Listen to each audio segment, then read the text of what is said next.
Hebrew chapter 4 verse 12 is one of my favorite verse. The word of God is living and effective, able to discern reflections and thoughts of the heart.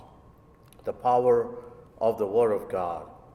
We know from the scholars when we read, and also from the fathers of the church, when we read the Old Testament, we see the types that would be fulfilled in the New Testament through Jesus Christ. The typology, the prefigures. But I also see when we read certain stories, certain teachings of the Old Testament, they are not a type that we see being fulfilled in Jesus, but I don't know what would be the best word. They are types that would be overturned. So I don't know, that is what I feel it when we read certain things. For example, in the Old Testament, there is a teaching that Israel believe. We do not know who taught that, but what they believe is the fathers have eaten the sour grapes, and the children's teeth are on their edge. Have you ever heard that? So the sins of the fathers come to the sons, and for the sins of the fathers, the children suffer. That is the Old Testament idea of sin and suffering. But later on, God corrected that. Although the fathers have eaten the sour grapes, the children's teeth will not be on the edge. So those are anti-type, let us say. The type is there, but overturn the type. Many people who read the story of Israel and Judah believe that it is a type that we see in the church later on. We know there was one kingdom. The name Israel was given by God to Jacob, and all his sons are called the children of Israel. And that was divided after the death of Solomon, and 10 tribes went to north, and 2 tribes remained in the south. And they divided the name. So one nation which was known originally is now 2 names, Israel and Judah. The common name that God gave was taken away by the rebellious tribe. You read carefully, you see that. The name was given by God. The children of Jacob is known as Israel. Now that name is hijacked by 10 tribes who parted themselves from Jerusalem. And only 2 tribes remain in the south. We know Judah. So I have mentioned that when I was much younger, before I know the Bible, I was always confused. Who is Judah? Why Israel?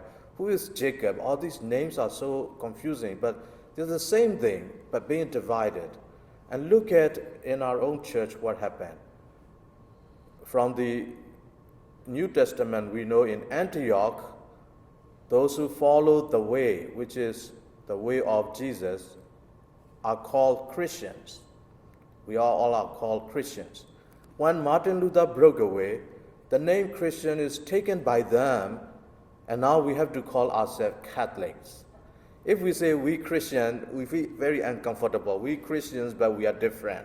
So they have to always say Catholics. We have to say Catholics instead of using Christians, because so much division is there, so much disagreement is there. So here today in the gospel, Jesus said, before you remove somebody's splinter, why don't you remove your own wooden beam? So kind of the type which we need to overturn. And in the first reading, we see the way we understand, actually it is not, but this is the human language. God punished Israel through the hands of the enemies, Assyrian, and destroyed Israel completely. Before Judah was destroyed, Israel was gone years before. They were gone, no more kings, no more authority, because Assyrians, later on Babylonians, and later on Cyrus became king, and there was some kind of rebuilding of Jerusalem.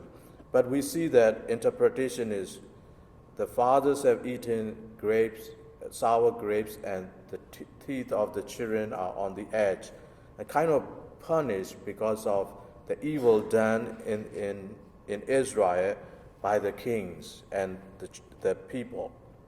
But in our own time now in the church, I think the challenge that I see, I may be wrong, I'm looking at in my country and here also in this country with the bishops handling these political issues, social issues. The same danger is there. And Vatican II has actually given a very clear path. Some they are happy with Vatican II, some they are not happy, some they don't read, so they don't know the challenge of the leaders.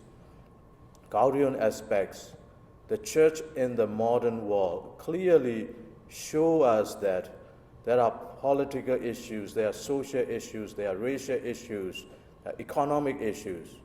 We as a church in the world, what is our role? That gives us a clear guidance because we hear a lot from the leaders in the church. The church, we are the church, that's why we do not involve in politics. Don't talk about politics. We do not do these things because it is political. Read Gaudian aspects. Simple answer is go and read, and what is the church teaching us for us now? And in that Gaudian aspects clearly state that we are not to judge the world. It is said we don't sit to judge the world. We want to shed the light of the gospel on the world because the human person is so much trouble with all the advancement, with all the developments and all the technology and communications. So much knowledge is given, at the same time being challenged within. What is the role of a human person in the universe? The dignity of man. And the role of man needs to be shared by the light of the Word of God. And the Word of God is living and effective, able to discern the reflections and thoughts of the heart. And the role of the church is we have to shed that light of the Word so that human person who is under pressure a lot with all those issues, political issues, social issues, racial issues, and economic issues, poverty, and also famine and hunger. It covers so many things and give us a clear path what the church should do.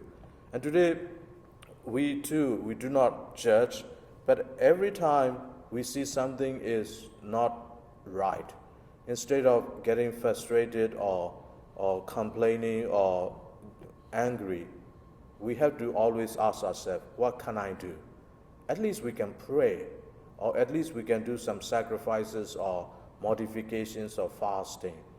And we know that one day when we die and meet God, God will recognize that, yeah, all those issues were there, challenges and crises were there, but you at least did your part.